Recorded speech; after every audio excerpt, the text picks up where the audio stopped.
All right, on this episode of Bare Knuckle Radio, very excited to be chatting with an individual who's set to fight at BKFC 57, which goes down on February the 2nd.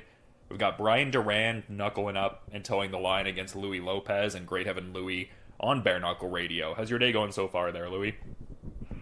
Oh, I'm going good, man. Everything's going just well. Just finishing up another session and just about to eat a little bit and hang out and wait for tonight's session. And you've been pretty active in combat sports since your BKFC title bid with, from what I could tell, a couple MMA fights and a gloved boxing bout. But how excited are you to be getting back to BKFC competition all the same? Oh, man, it's funny you asked that. The last few fights I've had, the ones that were just kind of locally here, the way I performed is the way I kind of felt about fighting on the smaller shows, even though that might sound a little bit, how can I say, selfish, so that sounds a little bit arrogant, whatever you want to call it what you want to call it, but the BKFC, that stage, that's the only stage that brings out honestly the real dog in me. I've known by experience, and I can definitely tell now just by the vibe of the other fights that I've had, and then the big stage with BKFC. Yeah, and it's an interesting time because, like, I was seeing one of the BKFC articles you were featured in, and in one of the quotes you were saying, I'm not trying to show too much emotion, so I can let it all out when the bell rings. Like, it seems like, I mean, like you kind of just alluded to there, it seems like fighting under these bright lights in front of this huge crowd, big brand, etc., it seems like it really galvanizes you and makes you feel alive. Is that a fair way to characterize that? Dang, man, that's perfect. Yeah, it really does. I've never heard you use that word in that context, but yeah, it does. It really, I don't know how you guys will see. You'll just see the different. I mean, put the tapes up from in Kalispell, Montana. Put the tape up from Butte, Montana, and then put the tape up for me in Hollywood, Florida. You're gonna tell the difference. I hate to say that, but that's how music goes too. You go to a music venue, you go to a smaller show, smaller crowd, smaller performances. You go to a big arena, bigger performances, bigger crowd, bigger everything. So. Yeah, and even just the nature of this card too, with it being the massive main event that's getting a lot of attention, understandably, with Louis Palomino and Austin Trout. So it seems like a great way to be on a huge card. Yeah. Yes, I'm really excited for the main event. I mean, to fight on the same card as Louis Palomino is always it's always a pleasure. It'll be the second time I've done it.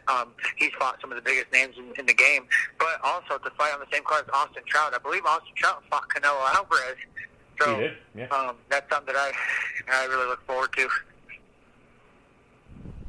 Yeah, no, it's incredible, man. And I was, I guess in checking out rather that same article I was referencing, you were talking about how this fight is an awesome one for you, and I definitely agree with that, but I thought this phrasing was interesting where you were talking about how you were even more excited for this one than your title fight, believe it or not. Like, what is it about this fight that particularly stokes your fires to that degree, I guess? Just the level of Bryan, the way he is, and the way he's finished guys in the past, and just the way styles make matchups, and the way my style is, the way his style is a bad matchup for him. So the fact is if I stick to the plan, and he does his normal thing that I know that he does, then it's going to be a wrap, and it's going to make me look really good because it's his 5-0 guy that I'm taking out, and not only a 5-0 guy, but in his own home state where he's comfortable fighting. So it's going to show a lot for me if I come out victorious. If Mr. Feldman's going to be impressed, everyone's going to be impressed. I have a strong feeling. Yeah, because this does seem like an opponent that is drumming up a good amount of attention, like a lot of finishes. I mean, to the scale of having an 100% finishing rate in the BKFC. So it would seem like a great opponent to get the buzz back and get the momentum back after the title bid there. Yep, exactly. Yeah, you love to see it, man. I mean, yeah, just a great, well-matched fight. I mean, I was definitely excited when I saw that, but I guess just getting a bit of thoughts, like kind of looking back on the featherweight title fight, like, I mean, an important historical fight in the sense of it was the inaugural title fight. I guess, what were your thoughts on the overall, like, performance and everything? I mean, obviously didn't go your way in that, like, rigid binary of a win or a loss, but, like, what lessons were learned and what was gleaned from that title fight, I guess? Oh, man, as far as lessons-wise, I've started a big plane driving room. I've learned a lot of lessons since that fight, actually, inside and outside of the ring. How to take care of how to take care of people, the crowd, the noise, how to address the drama that leads up to any kind of fight, how to address the business with the BKFC, because it's a real business-oriented thing. It really is. Everything is business with them. You got to understand the business mindset. You can't just be a fighter and have a fighting mindset just aggressive the whole time. You have to have some kind of business-oriented kind of manner to you, and that's what I'm starting to figure out as well. And I wish I would have figured out a little bit, prior to my title fight. That's what it took, but I was just in the wrong place at the wrong time. It's just now I've grown a little bit, and knowing that what's good for business is being humble and being a bad man when the lights are on. Yeah, that's interesting. Like, I guess what imparted that lesson to you? Because, I mean, it did seem like a pretty emotionally charged back and forth, like, cross-state kind of affair. Obviously, I mentioned the historical significance of it being that first ever featherweight title fight. Like, I guess what lent to that growth in mindset you were just kind of talking about there? Was it, like, a couple components of it, maybe? It was just everything, to be honest. New gyms, new coaches, new team. I don't know if my coach I don't know if here's the thing. I don't know if I wanted to win the title as much as I'm call it for what it's worth. I'm a realist. I don't know if I wanted to win the title as much as my coach wanted me to win. That's the thing. It's like you can't force anything upon anyone in this game. You can't force somebody to come to the gym. You can't force. It's kind of like it's one of those where they know where the gym's at. They know that if they don't want to be here, they're not here. That means they don't want to be here. They can tell you as much as they want, but if they are not in the gym working their ass off like I am now, I'm not saying anyone. I'm just working. That means I want this fight more than anybody else. I want this fight for me. I want this win for me more than anyone else, and that's most important. And I think that's what's going to lead me to victory more. And it's interesting, like, just, I guess, going off your last words there, talking about what leads you to victory. I love asking fighters this, because I feel like they can go in a couple directions with it. Like, some fighters are pretty heavy into the visualization, and then kind of within that, they have, like, a reoccurring, like, idea of how the fight is likely to end. But then some fighters kind of err on the side of not getting too caught up in the visualizing, so they could be more fluid and adaptable with what happens in the fight. Like, where are you at in that sense? Like, are you a big visualizer or not so much? That's funny you ask that, man. I've been really big before on that, where I just visualize the fight over and over and over. But now I've learned to just kind of do me, train a little bit, not kind of think about that stuff until, like I said in my last, interview, I'm just not going to let everything sweat out until after, the first round and get all my shakes out and then kind of go from there. Because once I get past, the first 30 seconds and I get a roll and I get my timing down, it's a good show. I'm on fire. I just need that kind of spark to get me going.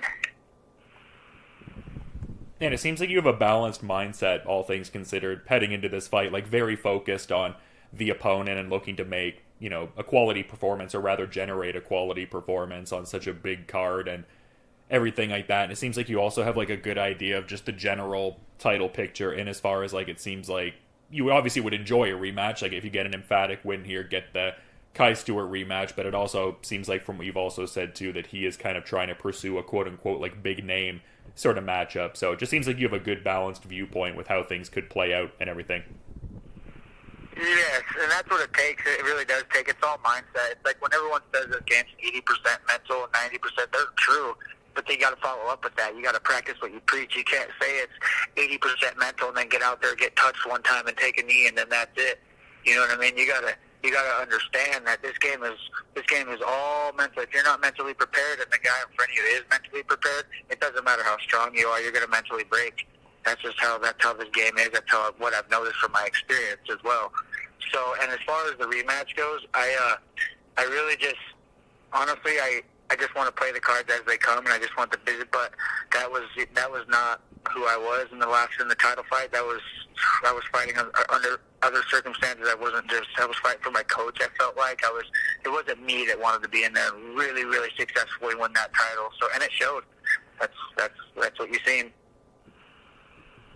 Yeah, and you'd mentioned it a bit earlier. Like, I'm curious because it had been documented for a decent bit that you were training under Joe Riggs. Are you no longer training out of Diesel's Counterpunch MMA, and whereabouts are you now? No, I'm not. Actually, I'm not training under Joe Riggs anymore. I'm training here in Electric City Boxing. I have 2 spots I'm training in. Great Falls, Montana, at Electric City Boxing with Todd Foster, the Olympian, that has trained Billy Wagner. Billy Wagner had a few fights at the BKFC. I'm at Billy's gym. Billy and Todd, we've been working for the past 2 months now. I got practice again tonight at 5:30. We've been doing 2 days. We've been really working hard. Billy's got some stuff coming up later in this month, so everything's kind of working together. And then I drive to Missoula on Saturdays, and I train with the Dog Pound. There's a team that it's in Missoula, Montana, kind of close to Lolo, where some of the Missoula guys are from, like Josh Wright, and I can't remember the other guy's name from there. But Missoula is really top school here in the state too, so I kind of just go back and forth. Yeah, that's awesome. It sounds like you're getting a lot of great looks there and everything like that. And yeah, I mean, sometimes good to, switch things up and stuff like that, because, I mean, something else I kind of find interesting to tie into it, it seems like you also have a couple other, like, undocumented bare knuckle fights on some of the aggregators. So just to say you've got a certain level of experience that maybe some people aren't aware of, and sometimes within that it's like, oh, good to switch it up, maybe get some different looks. Yeah, that's the thing. It's like as far as my opponent goes as well, I don't know if that's exactly what you're pinpointing, but it's like he's only had 5 fights. I'm sure he's had a boxing match outside. But in Florida, it's easy to train there, man. It's easy. Right here, it's 12 degrees. The wind's blowing. There's 2.5 inches of snow out here. It's a little tougher to train where I'm at. It's super easy to train where he's at. He's had 5 fights with non-credible. I'm not taking away from anybody that steps in the BKFC ring, but against guys that I wouldn't say as durable as I am, and is more skilled and counter fighter than I am.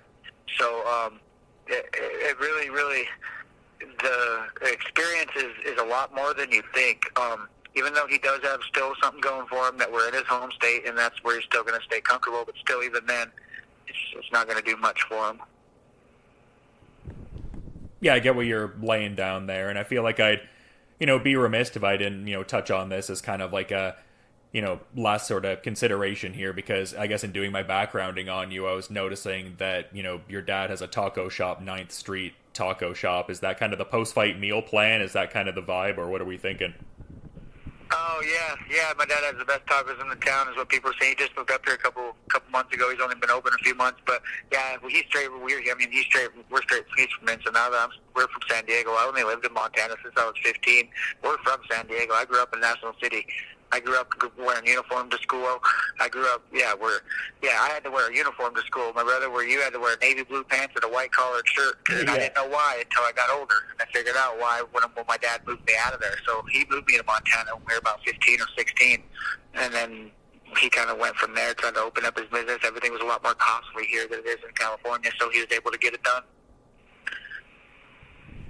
Yeah, I went to a uniform school, too. You weren't digging the vibe there so much? Oh, really? When I moved to Montana, I was like, holy, when I moved to high school, I was like, Dad, everybody's wearing their own clothes to school. This is so crazy. You can wear your own clothes here? And they're like, yeah, what the heck? Yeah, we did like these things called non-uniform days every now and again. It's like, oh, we get one day to express ourselves. Like, yeah. That's funny. Yeah, no, interesting times for sure. Glad I can lead a life now where I can wear whatever I want. But you've been good with your time, Louie, and yeah. Exactly. Yeah. Yeah, no doubt, man. But you've been really good with your time and a lot of great insights throughout this chat. Been wanting to have you on the show for a bit now. But I guess in saying all that, I'm curious if maybe you have a final parting thought as we're wrapping up here, man. I just want, not really, honestly. I really didn't think of it. I mean, if it's anything, I just want the people to know, that everyone to know that I'm coming in strong. I'm keeping my head forward. I'm keeping my eye on the prize. I'm really, really, really aware of who I let in my surroundings. My boundaries are set real high this year. I don't mean to sit here and say new year, new me, but I set boundaries that I've never set at all ever in my life, even before this year, so it's not even a New Year's resolution. So I've set boundaries now. It's all who that is in your crowd when you're in this fighting and you're at this high level because of the attention you're getting. It's a really crazy thing. You wouldn't think about it, but everybody wants to be your friend. You'll see a lot of fake people trying to glue up next to you once you're rising. It's a weird thing. So I've kind of set up these crazy boundaries, and I just want everyone to know that this is the real me. Starting in this year, my performance February 2nd is going to be one that's going to be fight of the year already in the second month of the year. Yeah, I mean, that's an exciting prospect, just like this package you're looking to bring to the table and just what you've been able to do against the best in your division. Just, yeah, really excited to see this next permutation of what, Louie Lopez brings to the table, and great BKFC 57 card overall, man. So stoked for that on February 2nd. But thanks for coming on Bare Knuckle Radio, and you have a good rest of your day, man. Hey, thank you, Dylan. You guys have a good day. I love you all. Thank you.